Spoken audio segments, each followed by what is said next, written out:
lived in lies all my life, and I've been living here for a long, long time, and I know it's been coming down a while. Well, Jim, would you mind if we do a little Kunstler glossary of terms of sorts?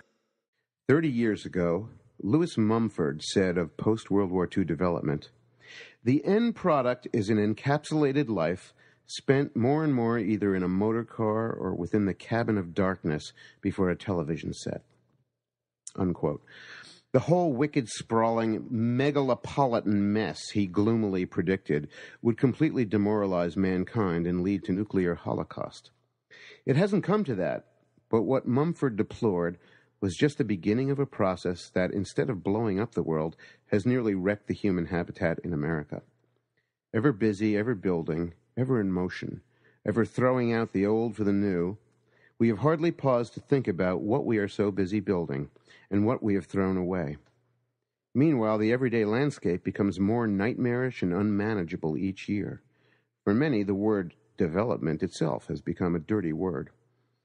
80% of everything ever built in America has been built in the last 50 years, and most of it is depressing, brutal, ugly, unhealthy, and spiritually degrading.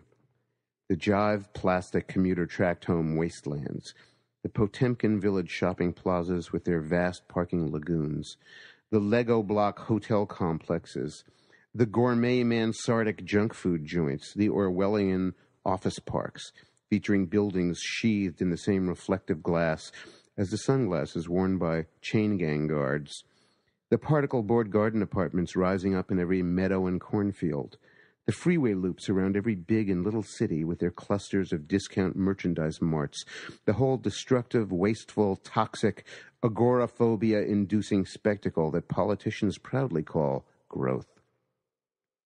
The newspaper headlines may shout about global warming, extinctions of living species, the devastations of rainforests, and other worldwide catastrophes, but Americans evince a striking complacency when it comes to their everyday environment and the growing calamity that it represents.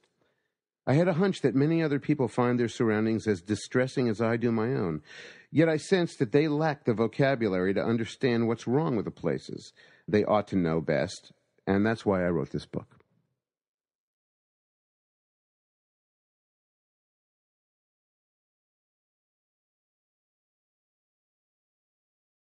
All right, well, I'll tell you, I'll sort of come up with the expression and you explain to our listeners what it means, okay? Let's start with parking lagoons. Well, that one was perhaps a little ironic because, the word lagoon kind of evokes a lovely kind of tropical, place that you'd like to hang around and, you're on your yacht and, it's a lovely kind of place.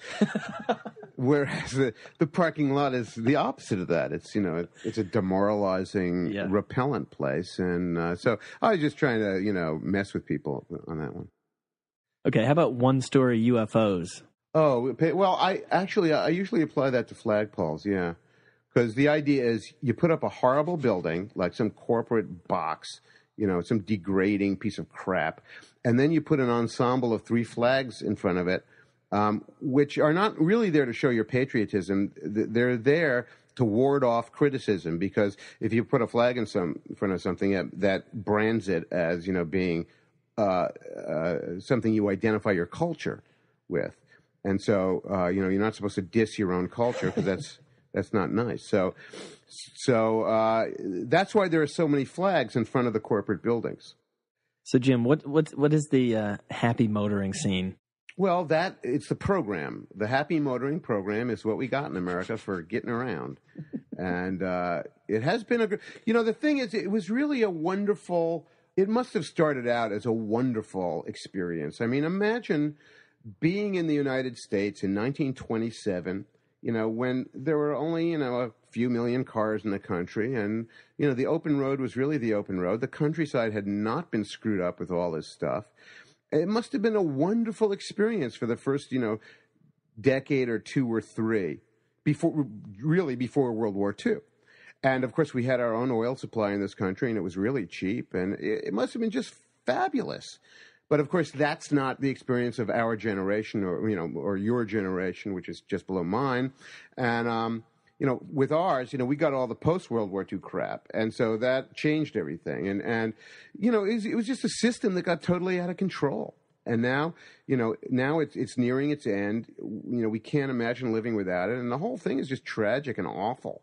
I think it's really important to make the point that, that the whole happy motoring program was not a diabolical, scheme worked up by the devil to make the American people unhappy. It really seemed like it would be a great thing in the early decades. And people, I think, were rightfully enthusiastic about it. They just they just couldn't tell how out of control it would get. And it's sad. Nature Band-Aids. Oh, nature Band-Aids. Those are the little juniper shrub bark mulch ensembles beloved of the landscaping profession because they get paid a lot of money to install them. And that's the sort of default remedy for bad buildings. You have a mutilated town with terrible buildings, having been built in the last 30 years, the Burger Kings and all that crap. And you put a nature Band-Aid in front of it to both conceal the building if possible, when the shrubs grow large enough, and also to make yourself feel better about being green. I'm green. I'm good. I'm a good person with good intentions. The whole thing's been a complete waste of time and money and effort. If we put up buildings that were worth looking at in the first place, we wouldn't need the nature Band-Aids. An interesting exercise for those of you who still do foreign travel, go to the plaza in front of the Pantheon in Rome. It's a nicely proportioned outdoor public room, with walls that are composed of the facades of the buildings around it. There's probably not one green thing within the whole ensemble. There may be one flower box, but, they understand in these other countries that you don't have to green everything up, that the architecture itself does the work of being wonderful.